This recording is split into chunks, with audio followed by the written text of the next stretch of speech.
বন্ধুর ভাইয়ের বিয়ের খাবারগুলো এত বেশি মজা হবে আমি নিজে চিন্তা করি নাই। প্রত্যেকটা খাবারের আইটেম অনুযায়ী প্রত্যেকটা খাবার আমার কাছে সবথেকে বেশি মজা লাগছে। তাদের বিয়েতে এতগুলো আইটেম হবে আমি নিজেও কল্পনা করি নাই। প্রত্যেকটা আইটেমই ছিল আমার সবথেকে বেশি ফেভারিট। হ্যালো এভরিওয়ান, আসসালামু আলাইকুম। কি অবস্থা সবার? আশা করি আপনারা সকলে ভালো আছেন। আজকে আমরা মূলত যাচ্ছিলাম হচ্ছে আমার ফ্রেন্ড আসাদের ভাইয়ের বিয়েতে। তাদের ভাইয়ের বিয়ের প্রোগ্রাম আয়োজন করেছিল প্রিন্স অফ চিটাগং, যেটার লোকেশন হচ্ছে ওয়াব দ্য মোড় অবস্থিত। এখানে আসার পর দেখতেছি আমার সকল ভাইয়ের বেদারা ওনারা আমাদের আগে আসে উপস্থিত হয়েছিল। এরপর আমরা সুন্দর মতো সবাই একটা খাবার টেবিলের মধ্যে বসে গেলাম। একটা খাবার টেবিলের সিট থাকে হচ্ছে 12 জন, তার মধ্যে আমরা নিজেরাই ছিলাম 11 জন। যদি আমার বন্ধু আসাদ আমাদের সাথে জয়েন করতো তাহলে সেক্ষেত্রে আমরা মোটমাট 12 জন হয়ে যেতাম। বলতে একটা টেবিলে আমাদের দখলে থাকতো। এখন আনফরচুনেটলি একটা টেবিলে 11 জন হয়, আরেকজন আমাদের সাথে জয়েন করতে হয়েছিল। যেহেতু আজকে মূলত বন্ধুর ভাইয়ের বিয়েতে আসছি, তাই সেক্ষেত্রে আমি কি কি খাবারগুলো ট্রাই করছি এবং কোন খাবারগুলো কেমন ছিল, বিয়ে বাড়ির খাবারগুলো আসলে কেমন হয়, সবকিছু নিয়ে আমি আপনাদেরকে ডিটেলস একটা রিভিউ দেওয়ার চেষ্টা করবো ইনশাল্লাহ। শুরুতে টেবিলে আমাদের সবাইকে বোরানি দেওয়া হয়েছিল। যেহেতু বিভিন্ন ধরনের খাবার আইটেম দেওয়া হয়েছিল, আমার সবসময় একটা ইন্টারেস্ট থাকে যে আমি সবাইকে আগে খাবারগুলো সুন্দরভাবে সার্ভ করবো, তারপর আমি নিজের জন্য খাবারগুলো নিই। সবাইকে সুন্দরভাবে সার্ভ করার পর আমি বিসমিল্লাহ করি আমার নিজের খাবারগুলো খাওয়া শুরু করি। শুরুতে আমি বলে দিতে চাই তাদের প্রত্যেকটা খাবারই অ্যাকচুয়ালি আমার কাছে অনেক বেশি মজা লাগছে। শুরুতে আমি মুরগির রোস্ট দিয়ে খাবারটা শুরু করি। মুরগির রোস্টটা আমার কাছে পার্সোনালি অনেক বেশি মজা লাগছে। মুরগির রোস্টের মধ্যে এত বেশি টেস্ট লাগতেছিল বলে বোঝাতে পারবো না। পর আমাদেরকে দেওয়া হয়েছিল খাসির কোরমা।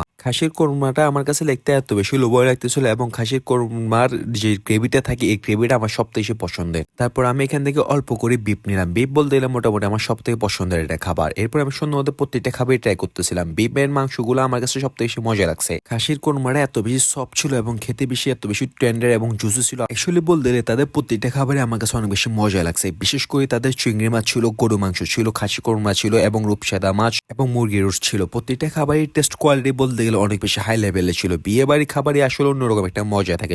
অনেস্টলি বলতে গেলে আমি এখান থেকে চিংড়ি মাছ দুটো ট্রাই করছি এবং রূপসাদা মাছও আমি দুটো ট্রাই করছি, কারণ এই দুইটা জিনিস আমার কাছে সবথেকে বেশি মজা লাগছে।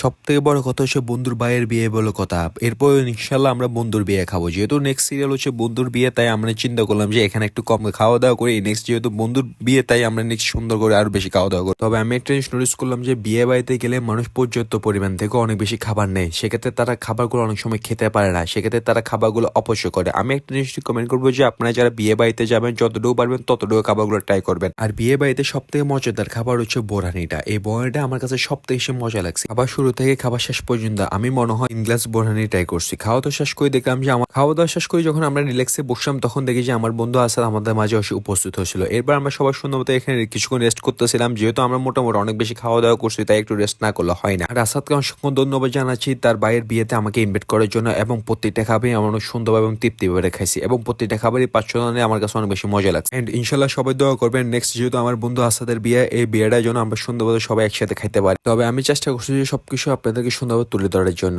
এন্ড আমরা খাওয়া দাওয়া শেষ করি, যতক্ষণ বেড়ে যাবো তখন চিন্তা করবো সবাই একসাথে একটু আড্ডা দিয়ে। তারপর আমরা সবাই কিছুক্ষণ দাঁড়ায় আড্ডা দিলাম, কথাবার্তা বললাম। Thank you so much. আজকে ভিডিওকে নেক্সট ব্লগে দেখা হবে।